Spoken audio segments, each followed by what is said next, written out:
नमस्कार दोस्तों, स्वागत है आज की बड़ी खबर एआई पर। आज की खबर में हम बात करेंगे उस महत्वपूर्ण कानूनी मुद्दे की जिसने देश भर में मुस्लिम महिलाओं के अधिकारों पर बहस छेड़ दी है। सुप्रीम कोर्ट द्वारा तलाक के बाद मुस्लिम महिलाओं को आजीवन गुजारा भत्ता देने के सवाल पर एमिकस क्यूरिया निष्पक्ष सलाहकार नियुक्त करने का फैसला। तो चलिए जानते हैं कि यह मामला क्या है, क्यों यह इतना चर्चित है और इसके पीछे की कानूनी लड़ाई की पूरी कहानी। सुप्रीम कोर्ट ने हाल ही में सॉलिसिटर जनरल तुषार मेहता और सीनियर एडवोकेट सिद्धार्थ देव को एमिकस क्यूरिया नियुक्त किया है। यह फैसला उस सवाल पर विचार करने के लिए लिया गया है कि क्या एक मुस्लिम महिला जिसने 1939 के मुस्लिम विवाह विच्छेद अधिनियम के तहत तलाक लिया है को आजीवन गुजारा भत्ता मिल सकता है, और क्या इस भत्ते को महिला के दोबारा शादी करने पर बदला जा सकता है। यह मामला गुजरात हाईकोर्ट के एक फैसले के खिलाफ एक पति की अपील से शुरू हुआ।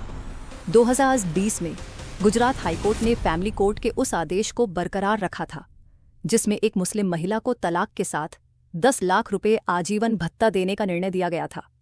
पति ने इसके खिलाफ सुप्रीम कोर्ट में अपील की, जिसके बाद जस्टिस संजय करोल और जस्टिस प्रशांत कुमार मिश्रा की पीठ ने कहा कि यह मामला कानूनी दृष्टि से अहम सवाल उठाता है और एमिकस की मदद लेने का फैसला किया। इस मामले में 2008 के दानियाल लतीफ़ी केस और मोहम्मद अब्दुल समद बनाम तेलंगाना 2024 जैसे फैसलों को आधार बनाया गया है। दानियाल लतीफ़ी केस में सुप्रीम कोर्ट ने कहा था कि एक मुस्लिम पति का यह दायित्व है कि वह तलाकशुदा पत्नी के भविष्य के लिए उचित और न्याय संगत प्रावधान करे, जिसमें उसका गुजारा भत्ता भी शामिल है। यह प्रावधान 1986 के मुस्लिम महिला अधिनियम की धारा 3A के तहत दिया गया है, जो तलाक के बाद इद्दत अवधि लगभग 3 महीने तक भत्ते का अधिकार देता है।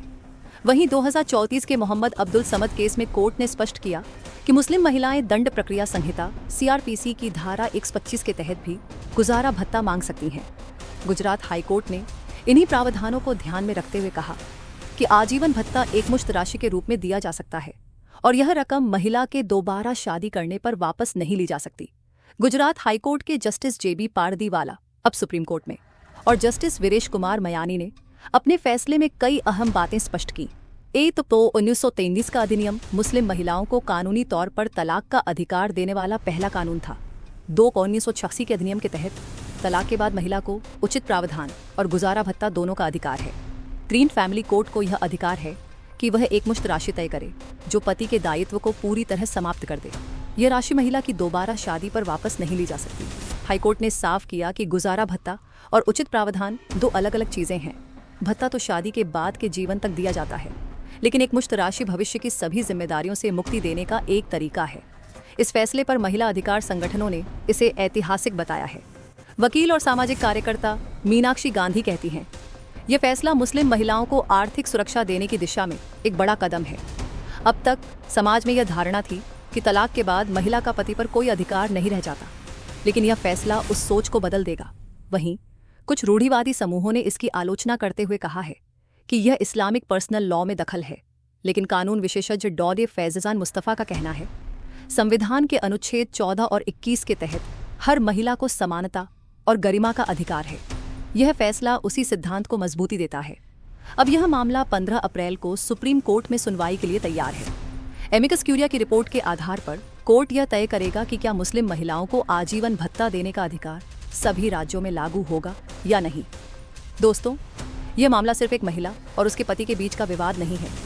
यह उस बड़े सवाल को उठाता है कि धार्मिक कानून और संवैधानिक अधिकार के बीच संतुलन कैसे बने, जहां एक तरफ पर्सनल लॉ की स्वायत्तता है, वहीं दूसरी तरफ महिलाओं की आर्थिक सुरक्षा का सवाल है। इसी के साथ मैं आपका धन्यवाद करता हूं कि आपने आज की बड़ी खबर AI के साथ जुड़कर इस महत्वपूर्ण मुद्दे पर हमारी रिपोर्ट सुनी। अगर आपको यह जानकारी उपयोगी लगी तो लाइक और सब्सक्राइब करना न भूलें।